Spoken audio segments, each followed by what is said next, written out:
Hi everyone, welcome to Sweety Glory. ఈరోజు special ఏంటో తెలుసా? తలకాయ కూర. అదేనండి, గోట్ హెడ్ అనమాట. సో చేసేది నేను కాదు, మా వారనమాట. సో లేట్ చేయకుండా స్టార్ట్ చేసేద్దామా?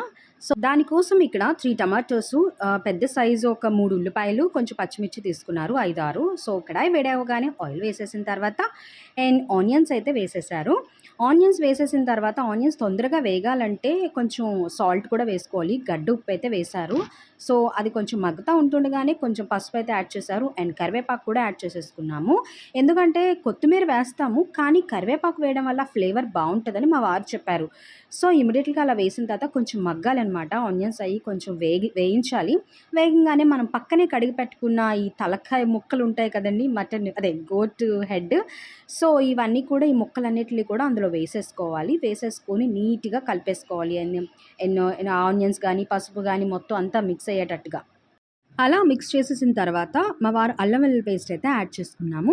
అల్లం వెల్లుల్లి పేస్ట్ కొంచెం ఎక్కువగానే వేసుకుంటున్నాము, ఎందుకంటే కర్రీ కొంచెం కేజీ పైన ఉండొచ్చు అనుకుంటున్నాను నేనైతే.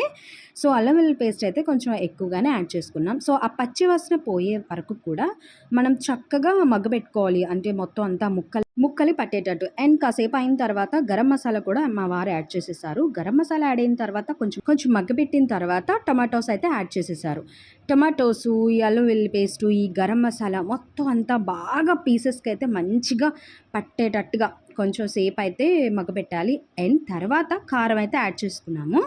అండ్ కారం అయితే ఇక్కడ తలకాయ కూర అంటే మస్ట్గా స్పైసీ లేకపోతే ఆ టేస్టే ఉండదు కదా.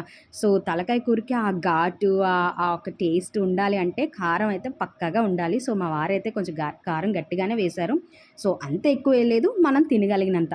సో కలిపేసుకున్న తర్వాత కారం కూడా పచ్చివాసన పోయే వరకు కూడా కొంచెం బాగా మగ్గపెట్టుకోవాలి. అలా కలుపుకున్న తర్వాత చూడండి దాని కలర్ అయితే ఎలా వచ్చేసిందో.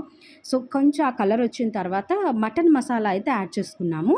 అండ్ మటన్ మసాలా యాడ్ అయిన తర్వాత కొంచెం బాగా కలిపిన తర్వాత దానిపైనే కొత్తిమీర కూడా వేసుకున్నాము. అండ్ కొత్తిమీర ఇప్పుడు వేసాం అండ్ ఎండింగ్లో కూడా వేసుకోవాలన్నమాట. సో అయిన తర్వాత ఆ డేక్స్ నిండా కూడా వాటర్ వేసారండి మా వారు. ఎందుకంటే తలకాయ ముక్కలు ఉడకాలి కదా. సో బేసికల్గానే తలకాయ ముక్కలు అంటే చాలా గట్టిగా ఉంటాయి, ముదురుగా ఉంటాయి. సో అన్ని వాటర్లో ఉడికించాలని మా వారు చెప్పారు. సో ఉప్పు సరిపోయిందా లేదా అని చూడ్డానికి వెళ్ళాను. సో ఉప్పు అయితే సరిపోలేదు, అందుకని కొంచెం యాడ్ చేయమన్నారు మా వారు. సో యాడ్ చేస్తున్నాను. సో మా వారే కర్రీ చేస్తున్నారండి, నేనైతే చేయట్లేదు, ఎందుకంటే నాకు రాదు కూడా. సో ఈ రెసిపీస్ అన్నీ చేసినవన్నీ మా వారేనండి. సో మా వారైతే నాకు కొంచెం బాగానే సపోర్ట్ చేస్తున్నారు. సో ఆ డేక్సన్ నిండా కూడా మొత్తం వాటర్ పోసేసిన తర్వాత కలుపుకుంటున్నాను. సో మూత పెట్టేసిన తర్వాత కాసేపు అయిన తర్వాత చూడండి మన కర్రీ ఎలా వస్తుందో, ఎలా బాయిల్ అవుతుందో, ఎలా ఉడుకుతుందో ఒకసారి చూసేద్దామా.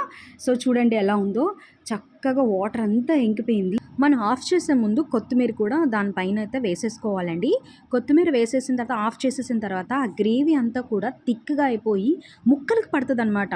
అంటే కొంచెం చారులాగా కాకుండా అలా మరి గ్రేవీలా కాకుండా ఉంటుంది. చూడండి ఫైనల్గా మన కర్రీ అయితే ఇలా వచ్చింది. చాలా అమ్మీగా ఉంది కదా. ఇంకెందుకు లేటు, ఒక పట్టు పెట్టేద్దాం అని చెప్పేసి చక్కగా హ్యాపీగా వేడిగా రైస్ పెట్టేసుకొని తలకాయ కర్రీ అయితే వడ్డించేసుకున్నానండి. నిజంగా చెప్తున్నాను, మా వారు చేసిన ఈ తలకాయ కర్రీ ఎక్సలెంట్గా ఉంది. మీరు కూడా మస్ట్గా ట్రై చేయండి. అండ్ ఇంకో విషయం ఏంటంటే ముక్క కూడా బాగా ఉడికింది, చాలా టేస్ట్గా ఉంది, డిఫరెంట్ ఫ్లేవర్ ఉందన్నమాట. మా వారు మాత్రం వంటలు మాత్రం అదరగొట్టేస్తారండి బాబోయ్. సో ఫస్ట్ టైం మీలో ఎవరైనా నా ఛానల్ని చూస్తున్నట్లయితే please subscribe my channel. And ఈ వీడియో మీకు నచ్చినట్లయితే please like, share, subscribe. Bye bye.